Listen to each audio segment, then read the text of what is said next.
I'm Val. In this yoga video, I'm going to look at some yoga techniques that may assist you if you feel anxious. I'm structuring this video in a slightly different way. The intention being that if I give you some small bite-sized bits of information, you might find those useful as we move what currently is from being in lockdown due to COVID-19 into venturing back into what would have been everyday life. You may find that you've never suffered from anxiety in your life, but now as we move back into integrating with the wider population, you perhaps feel a little nervous or uncertain when you find yourself in situations that in the past wouldn't have bothered you, such as going to the shops, going for a meal with friends, maybe even just taking a drive. So if you do find yourself feeling anxious, try not to panic, try to calm yourself, and hopefully some of these techniques I'm going to give you might help. I'm going to give you 3 asanas, postures to start off with. These are not necessarily things that you will take with you, but they are things that you could do if you find yourself feeling anxious at home and you have a moment to practice some posture work. I would say with all the things we're going to look at, practice them when you're not feeling anxious. Get used to them, be familiar with them. Then when you do need to use them in a situation where you're feeling uncertain, they will be more comforting if they're familiar to you. The first posture we're going to look at is Uttanasana, or forward bend. Think about you and how your body feels.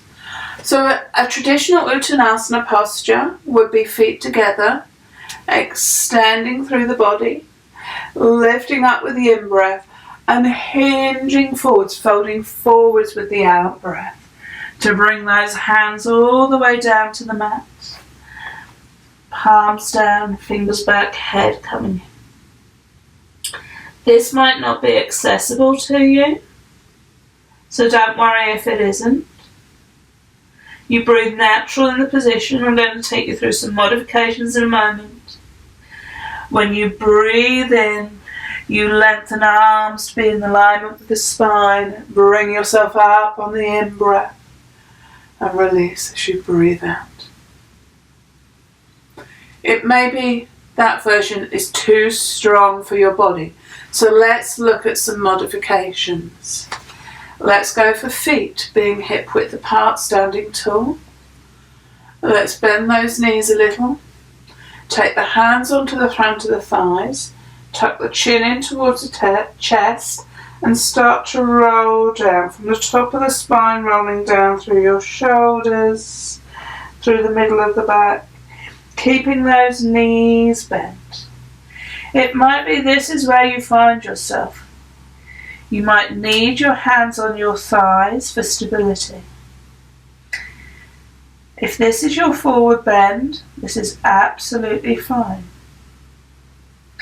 If you have the strength in your legs to bend your knees a little more and to bring those hands down into the mat, do so. Release the head and the neck. And then think about straightening those legs a little. Allow those sitting bones to lift. Encourage the head, neck and shoulders to release forwards. Try and keep yourself in touch with the mat. Know that this is okay. This is a forward bend. Head's lower than the heart. If it helps, I often tell my classes that the blood flow coming to your face will make you look younger. I didn't make that up. I read it in one of my yoga books. When you're ready to come up, be mindful of your back. You might be bending your knees. You might just be bringing your head to level with your chest if you feel a little giddy from being in your forward bend. Hands can come to thighs and we can steadily unroll, taking our time, coming up nice and softly. So that's your modified version that gives you somewhere to work from to come to your forward bend. Think about where you want your feet. Hip width, a little closer, in together. Think about how you feel through your legs and your lower back. Modify as you need to with softening into the knees. Where are you happy to have your hands? They're going to roll down the front of the body. They're going to be hands on hips, or are you going to extend to the ceiling? Find what's working for you today. I'm going to cover hands on hips now. We try and lengthen through the front of the body, lifting through the chin. You'll see my knees are still a little bent. Tipping at the hips, coming forwards. Lengthening through the spine, keeping those knees bent. I can pause halfway. Continuing to drop forwards, encouraging the head, neck and shoulders to release and letting those arms go if I'm comfortable to do so. If I can bring my hands down to the mat, that's wonderful. If I can take my hands back by my feet, might even be turning those fingers to face behind me, encouraging a stretch through the wrists. All the time letting go through the head and the neck. Thinking about how you want to come up. Do you need to bend your knees stronger? Do you need to put the hands on the thighs? Do you want to extend the arms in alignment with the spine, or do you want to come somewhere else? Hands onto hips. Lengthening the spine to come up. So that's your 3 different movements. The very strong one at the beginning, the very modified one second, and then a point in between for the third one. So one more. Think about where you want your feet.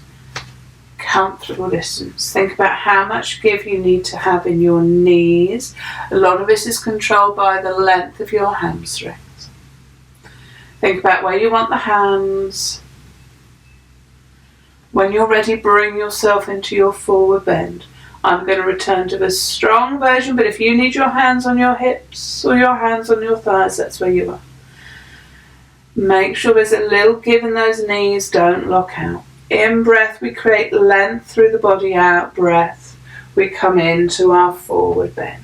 Whichever version you are working into. When you've released yourself forwards, remember you might stop on the journey down. Take a moment to allow the spine to lengthen. Make sure you're breathing naturally. Allow the head, neck and shoulders to release. Encourage yourself into your best forward bend. Forward bend means we're feeling a stretch through the back. Think about your lower back opening. Really enjoy that forward bend, trying to release into the posture. Don't stay too long if this doesn't work for your blood pressure. It makes you feel dizzy, you can always come down to the mat. And we're going to come up. I'm going to come up with a strong back, but please work in the way you need to. Bend the knees, hands onto thighs if you need to. Otherwise, arms can come in alignment with the spine. Little give in those knees. Breathing in to come up. Releasing as you breathe out. Uttanasana. Forward fold. Going to come down to the mat. Going to practice camel posture, Uttanasana. This is a kneeling position.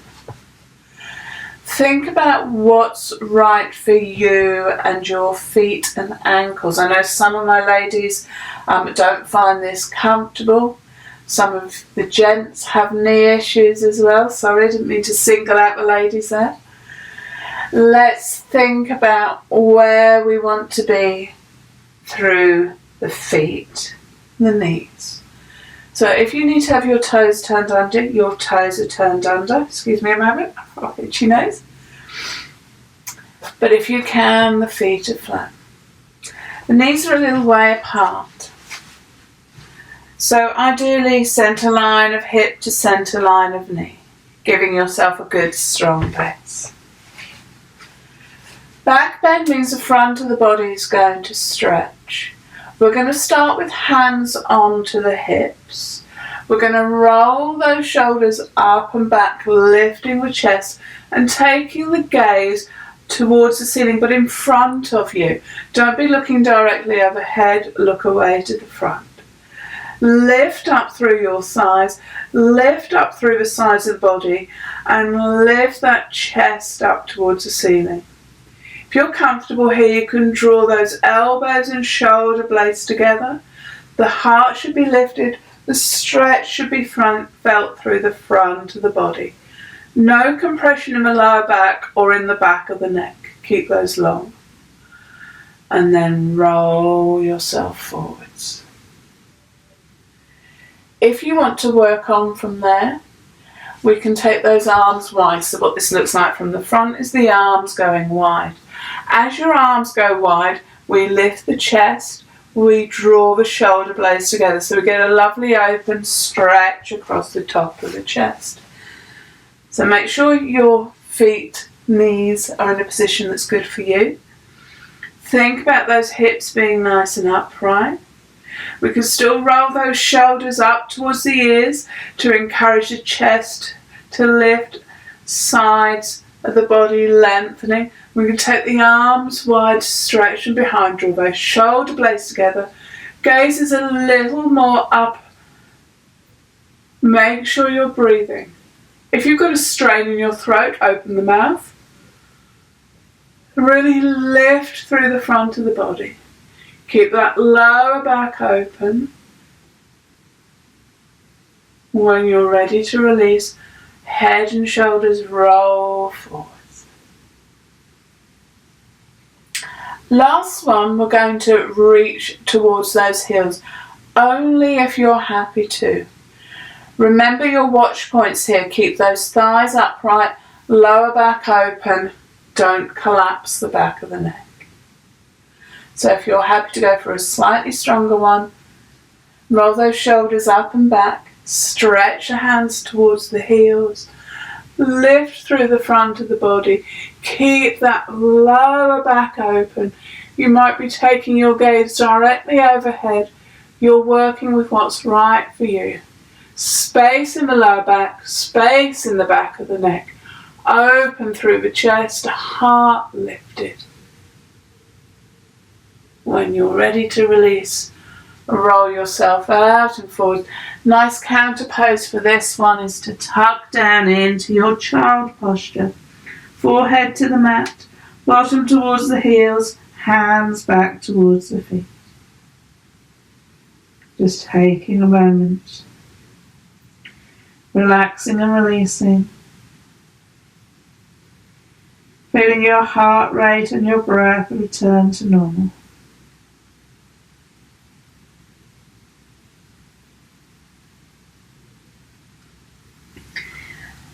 Ease yourself up as you're ready.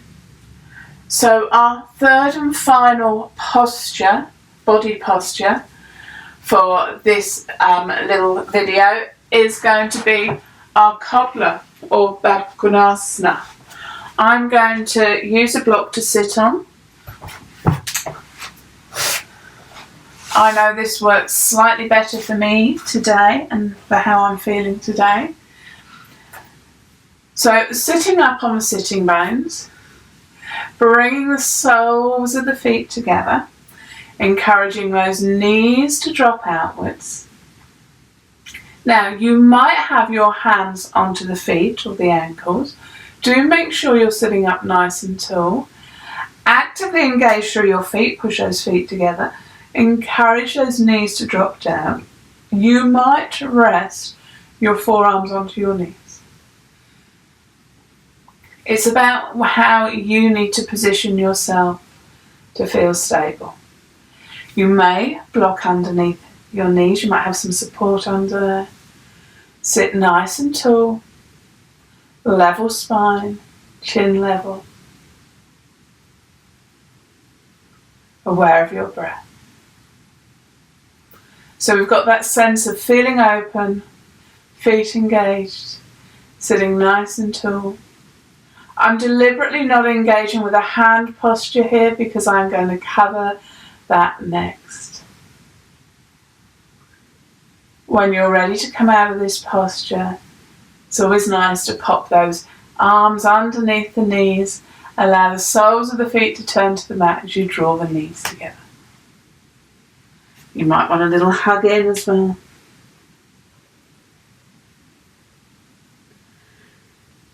So feel free to use your Baddha, your cobbler posture, as your sitting posture for practicing our hand mudras.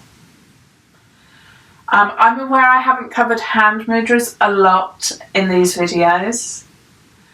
Hand mudras, hand gestures are an important part of yoga. There's lots of them. They assist with how you feel mentally and physically. They assist you with your breathing practice. The most common one we use is our prayer posture. But today we're going to look at 3 that can help with anxiety. So the first one, chin posture, chin mudra, where we pinch the thumb and the index finger, the first finger together and extend the other fingers. So you'll often see this one used if you've got a statue that's in meditation. You might be using this if the palms are upwards. We're accepting. And think about sitting tall. It may be that this posture doesn't come naturally to you. It might be it feels quite uncomfortable to begin with. Just play with it, work with what feels right with you. Should be the tip of the index finger and the thumb touching. I'm aware this might not be coming out incredibly well on the video, so let me take a moment to come to you and see if I can get my hand into the white space. Thumb and index finger touching, other fingers extending on both hands. So we curl the thumb and index finger in towards each other, keep the other fingers extended, hand flat. So this is chin mudra. See how it feels for you. Choose a seated position. You might be sitting in your comfortable chair. You might be sitting at a desk. You might even be sitting in a car park in your car or as a passenger. Practice chin mudra if you can. Get comfortable with it. See if it works for you. Does it help you to feel calm? Then we have Kalasvara. This is slightly more complicated. The tips of the middle fingers come together. We curl the other fingers in so that the first and second joints come together so the knuckles touch, and then we bring the thumbs together and the elbows go wide. Okay, so let me see if I can bring this into you. We bring the middle fingers together, we curl the other fingers in, and we bring the thumbs together. So this is what it looks like from this side, and this is what it looks like from the other side. Apologies, I know this probably isn't coming out great. So let me sit down next to the screen. Your hands are together. Keep the tips of the middle fingers together. Curl the other fingers in so that the knuckles come together and the thumbs come together. Okay, Kalasvara hand mudra. And the elbows go wide. So I'm graciously sitting there. See how this feels for you. Again, if it doesn't work, I know I've got to work really hard. I'm actually bringing the knuckles, those other fingers together. Whilst we tend to practice this at heart center, bringing the thumbs into the breastbone, You can equally practice it down in your lap or at your abdomen. Do try and keep those elbows wide. It will actually assist you in pushing the knuckle joints together if you can do so. So whilst I sit here practicing that, just a little word on mudras. There are hundreds, there's lots of these. So do feel free to go online and have a look and see if you can find one that suits your requirement. But you should practice your hand mudra daily for 10 to 20 minutes to get a feeling for it, to get it to work on your body. And the more you practice these, the easier they will become. They really can have a benefit to you. If you are a follower of reflexology or acupuncture, you'll know about all those different pressure points in the body. They exist in the hands as well as the feet. So try some mudras. If it really doesn't sit well with you, if it has the opposite effect, if it raises your anxiety instead of releasing it, then leave that one alone and go and try a different one. So finally, as we're looking at 3, Apanvaya Mudra. Now this, we curl the index finger into the base of the thumb, then bring the middle and ring finger onto the tip of the thumb, leaving the little finger extended. So again, I'll come to the screen. So let's get this being where, right. So we are curling the index finger in to the base of the thumb, bringing the middle and ring finger onto the tip of the thumb and leaving the little finger extended. So index finger curls into the base of the, try and get my direction. Index finger curls into the base of the thumb. Ring finger and second finger come onto the tip of the thumb, little finger extended. This might feel a little less natural. Again, give it a try if it doesn't work for you. And here we would typically have the hands relaxing onto the knees or the thighs. If maybe you're sitting somewhere, you might want to bring them into the lap. Okay, so have a little try on what works for you. If there's something that resonates with you, try and practice that for 10 to 20 minutes a day. Set a timer. Try and do it for 10 to 20 minutes a day. Maybe while you're listening to a favourite track to add to the ambience, a feeling of releasing.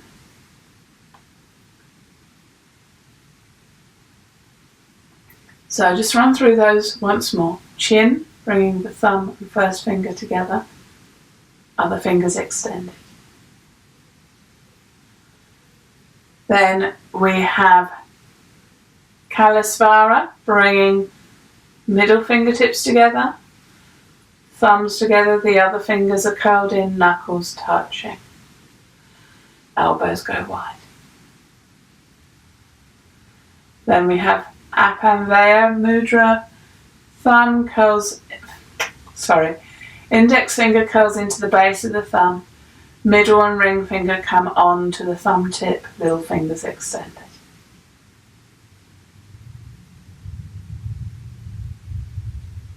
Practice your hand mudras. Find one that resonates with you. Practice it when you're not feeling anxious. And if you feel yourself becoming a little overwhelmed by a situation, calmly allow your hands to find that mudra position. So let's finally take a look at breathing. I tell my classes the breath is a tool you carry everywhere with you, and it's very powerful. As with the other practices we've done, if you're focusing on practice on your asana, your mudra, or your breathing, then it allows your brain to find a little quiet space around from whatever it is that might be making you feel anxious. The simple breathing technique of breathing in through the nose and out through the mouth, with a little bit of association about breathing in calm and breathing out agitation, can be very powerful. So try it when you're on your yoga mat, when you've got a quiet moment. Breathing in through the nose, calm. Breathing out, agitation. The calm comes in through the nose. Breathe out any feelings of agitation through the mouth, letting go. In, calm. Out, releasing. If you find yourself in a situation, maybe you're waiting to go into somewhere, maybe you're sat in your car in a car park, no one will notice if you just take a moment to breathe in through your nose and out through your mouth. We can associate the in-breath and the out-breath with that sense of breathing in calm and breathing out, releasing any agitation. It's quite powerful to add in that thought, breathing in the calm, breathing out to release the agitation. We can also add a count to our breath that can help affect the systems of the body.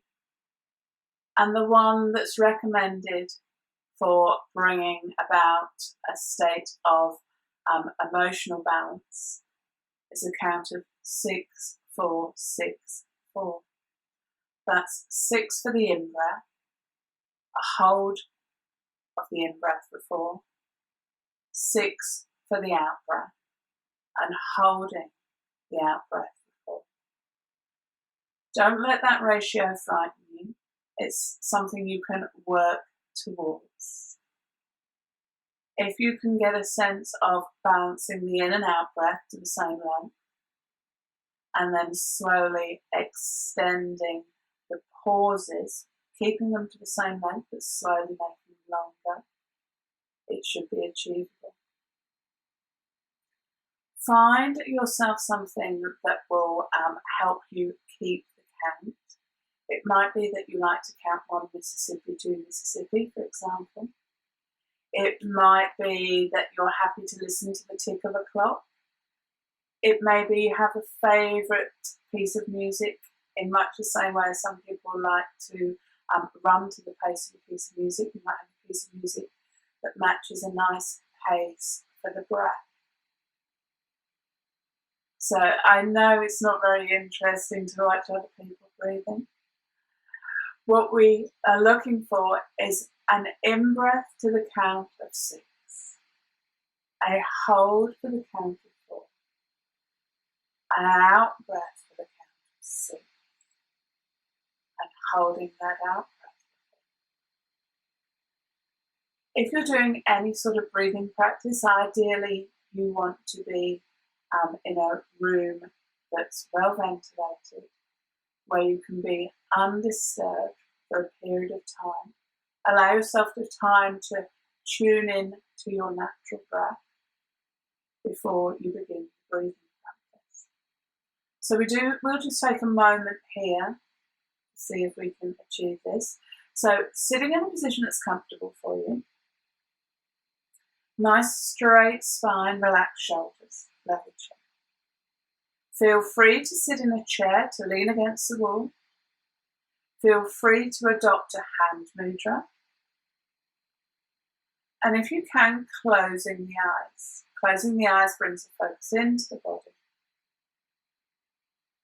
See if you're breathing all the way down from the diaphragm up to the collarbone, upper chest area. And breathing out from the upper chest all the way down to the diaphragm.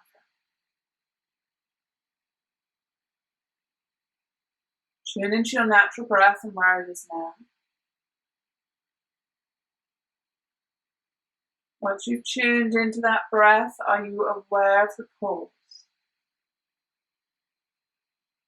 Should be a slight pause at the end of the in-breath, moment of time where you're neither breathing in nor out, and a slight pause at the end of the out-breath, where again, you're not breathing in or out.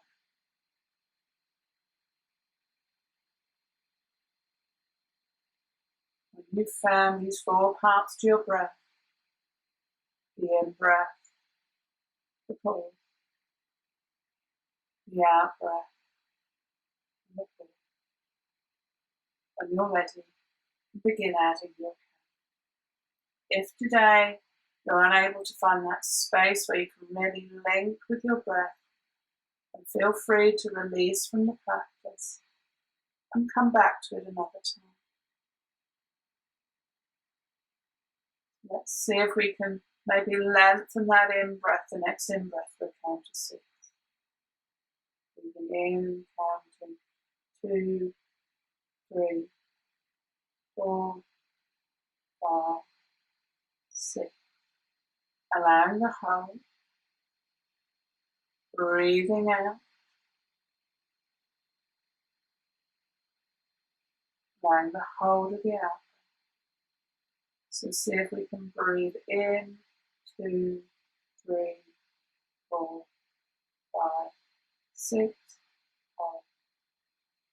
Out, 2, 3, 4, 5, 6, hold. In, 2, 3, 4, 5, 6, holding. Out, 2, 3, 4, 5, 6, hold. In, 2, 3, 4, 5, 6, hold. Out, 2, 3, 4, 5, 6, hold. In. So if you're unable to get that 6, 4, 6, 4, if that wasn't working for you, if maybe that was a little slow for you, then try your own version of counting. Don't feel you have to stick to my version of counting. If that was really too fast to count, and you'd rather go 12, 8, 12, 8, then practice with me. Our breathing is all, but we're looking for that 6, 4, 6, 4. So I'm just going to do another 3 rounds of counting that 6, 4, 6, 4 for you at that same rate. Starting on the next in-breath. In, 2, 3, 4, 5, 6. Holding. Out. 2, 3, 4, 5, 6. Hold. In, 2, 3, 4, 5, 6. Hold. Out. 2, 3, 4, 5, 6. Hold. In, 2, 3, 4, 5, 6. Hold. Out. 2, 3, 4, 5, 6. Hold. In, 2, 3, 4, 5, 6. Hold. Out. 2, 3, 4, 5, 6. Hold. And returning your breathing practice to normal, the breathing pattern to normal. So open your eyes. Allow your body to relax. Take a moment maybe to stretch, to release. Might be you want a little twist. I encourage you to follow whatever it is you feel you need after your breathing practice. Of course, if you want to continue, go for your 10 minutes at your own pace. Simply pausing the video whenever you're ready and turning it off, finding your quiet space and practicing your breathing. 10 to 15 minutes, 20 if you can manage it. You should find that the asana, the yoga practice, the postures, the hand mudras, and the breathing put together should help you to reduce any feelings of anxiety. I hope this video helps you in some way. Until next time, namaste.